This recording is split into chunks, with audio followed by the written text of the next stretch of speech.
नमस्कार साथियों, स्वागत है आपका एक बार फिर से। आप युवा आवाज के साथ जुड़ चुके हैं। आशा खेदड़ पिछले चुनावों के अंदर भाजपा की तरफ से ये प्रत्याशी थी। पहले आपका बहुत बहुत स्वागत है आशा जी। जी, बहुत-बहुत धन्यवाद भाई साहब। विधानसभा चुनावों का 5 राज्यों का बिगुल बज चुका है और फिलहाल जो है तैयारियां पूरी, यानी पूरा का पूरा अगर हम बात करें, चाहे वो किसी भी पार्टी की बात करते हैं, तो सभी ने अपनी पूरी ताकत झोंक दी है। भाजपा की क्या स्थिति मानते हैं?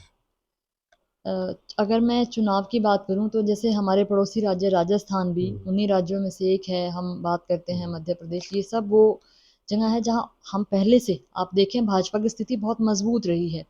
और अगर राजस्थान की चर्चा करें तो पीछे 3 दिन के प्रवास पर मेरा भी जाना हुआ और एक ज़िले में 3 दिन का प्रवास मैंने किया, तो जो वहाँ मैंने स्थिति देखी, एक छोटा कार्यकर्ता से लेके अगर और कद्दावर नेता की भी हम चर्चा करें, तो हर व्यक्ति अपने आप में इतना मज़बूत है कि ऐसा सोचना कि वहाँ कोई और पार्टी आने के बारे में सोच भी सकती है, मुझे लगता है ये हमारी मूर्खता होगी।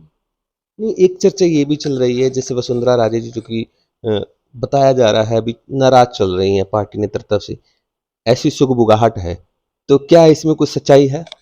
देखिए, चुनावी राजनीति के समय में बहुत सी बातें आप सुन सकते हैं, हवा में बातें आती हैं और हवा में ही गायब हो जाती हैं।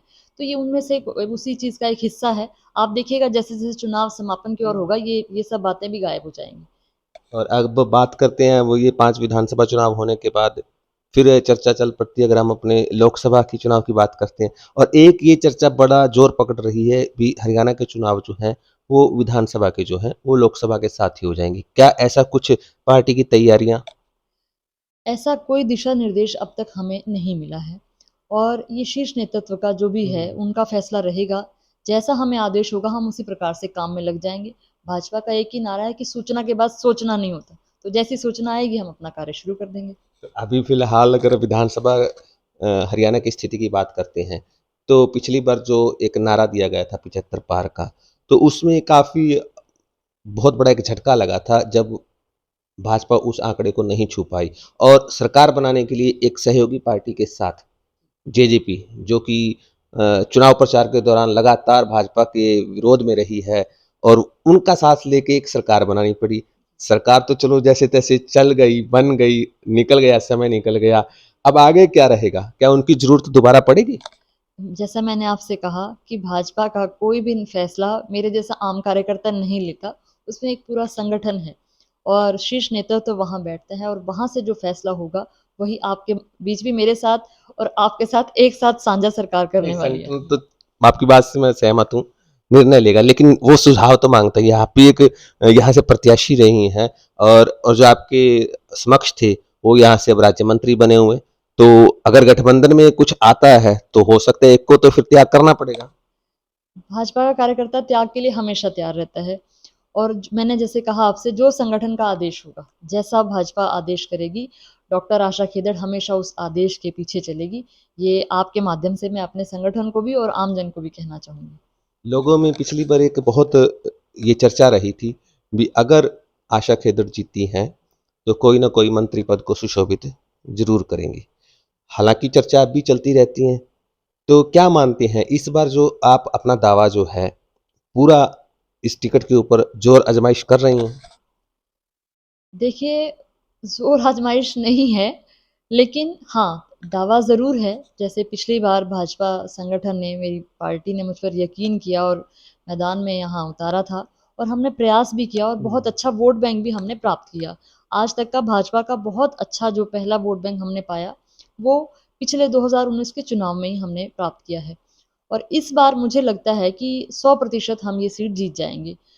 क्योंकि आप आम जन के बीच जाइए, आप देखिएगा लोग भाजपा ने जो कार्य किए हैं, चाहे वो आयुष्मान कार्ड की हम बात करते हैं, उज्ज्वला योजना की बात करते हैं, हाउस टैक्स की बात करते हैं, इतने कार्य संगठन ने, सरकार ने, पेंशन की हम बात करें, जो किए हैं, उनके आधार पर आम जन चाहती है कि जो पिछली बार उनसे चूक हुई, वो इस बार ना हो। तो इस बार 100% भाजपा उकलाना विधानसभा से जीतेगी, ऐसा मेरा पूर्ण विश्वास है। अभी पीछे आपने एक ज़िक्र किया था, बातें हवाई होती हैं और हवा में ही रह जाती हैं। अभी क्योंकि जो आपका चुनाव रहा था, उस चुनाव में एक ये चुनाव के परिणामों के बाद ये रहा भी, एक एससी वर्ग का आपको साथ नहीं मिला। लेकिन जब हमने थोड़ा-सा एक अगर नज़र घुमाई, हमने देखे अलग-अलग गाँवों के आंकड़े भी देखे, तो हमें एक ये देखने को मिला जो जो एससी बाहुल्य गाँव है, जिनको हम कह सकते हैं टोटली वो एससी गाँव ही हैं, वहाँ पर तो आशा खेदर जीत रही है। जी, ये बिल्कुल सच बात है।